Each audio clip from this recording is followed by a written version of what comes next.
I adore my 64, my Commodore 64.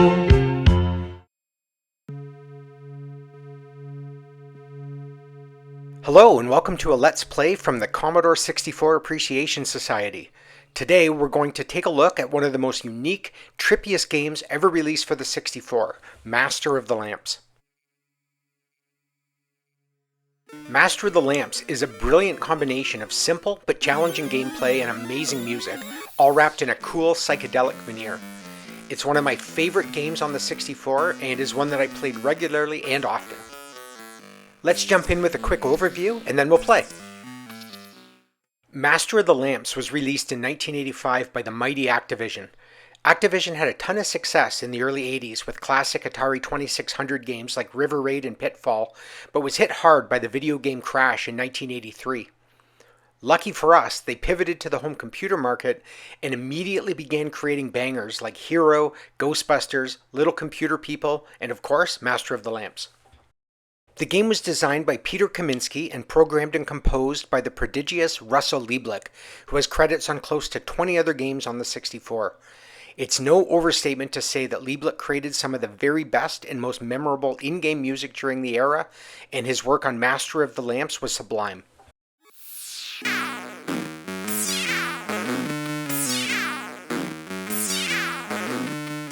Lieblich composed 8 songs in total for the game. 7 for the main levels, and then an 8th for the final tunnel at the very end. Each song is upbeat and fun, and they are an absolute showpiece for the 64's incredible SID chip. Great music is now a standard feature of games, but it was novel in 1985, and I don't recall any game featuring music in quite the same way. Master of the Lamps was experimental and groundbreaking, and in large part it was due to Lieblich's work with the music.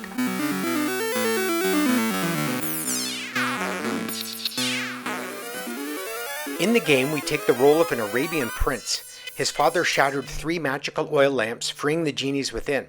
We need to travel to the 7 dens of each genie, collect the pieces, and reassemble the lamps. To do this, the prince will need to overcome 2 types of challenges.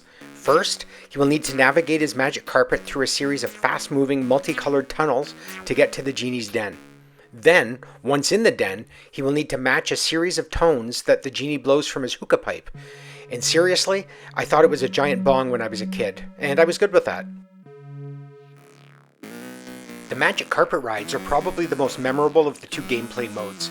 Using your joystick, you navigate the prince through a series of diamond-shaped gates until you reach the end of the level. There are 7 levels for each genie, each with its own song, and each lasts about a minute. Combined, the music and the fast-moving, multicolored gates make this mode feel like an 8-bit acid trip. In early levels, the gates are relatively easy to navigate with the responsive, silky smooth controls. But as the stages progress, both the speed and distance between the gates increases, making for a formidable challenge. Making things even tougher is that you only get 1 chance at each tunnel. 1 mistake and the run ends.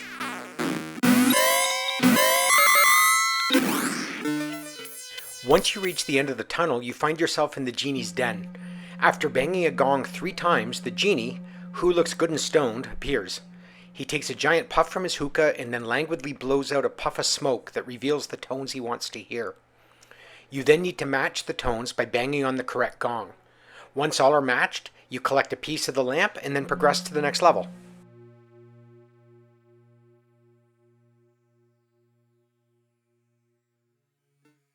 This is much trickier than it seems, especially as the game progresses. On the first stage, you get color cues along with the tones, which makes it easy. In stage 2, the colors show up briefly and then disappear, making it tougher but still manageable, especially if you have a notepad beside you. But stage 3 is the toughest. There are no colors at all, and you need to match the notes. If you are tonally challenged like me, this task becomes a hellishly difficult memory game. I'm not too proud to admit that I've never actually completed these levels.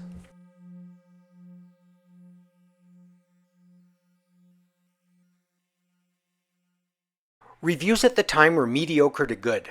Zap gave it a 58%, Your Commodore rated it 3 out of 5, and Computer and Video Games gave it a 7 out of 10. When reading through the reviews, all of them commended the great gameplay and music, but it lost points for its repetitiveness and lack of variety, which I think is fair, even though I'd rate it higher.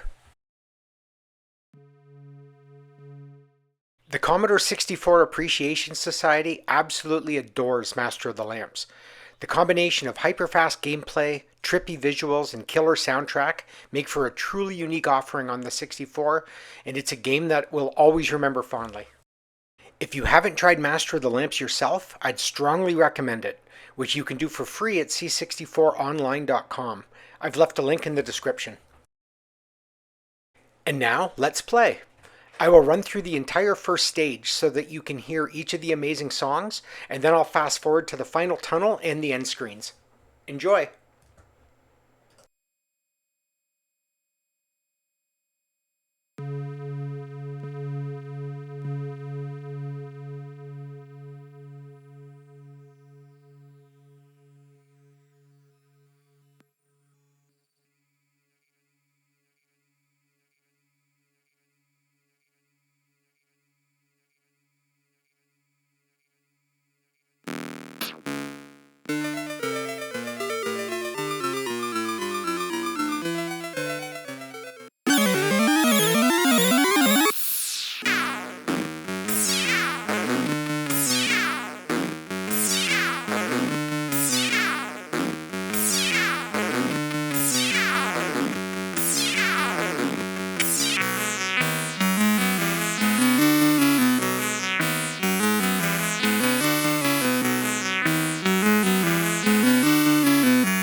And here we are skipping ahead to the final tunnel and the final song.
Thanks for watching. If you enjoyed our trip down memory lane, please consider leaving a like or subscribing.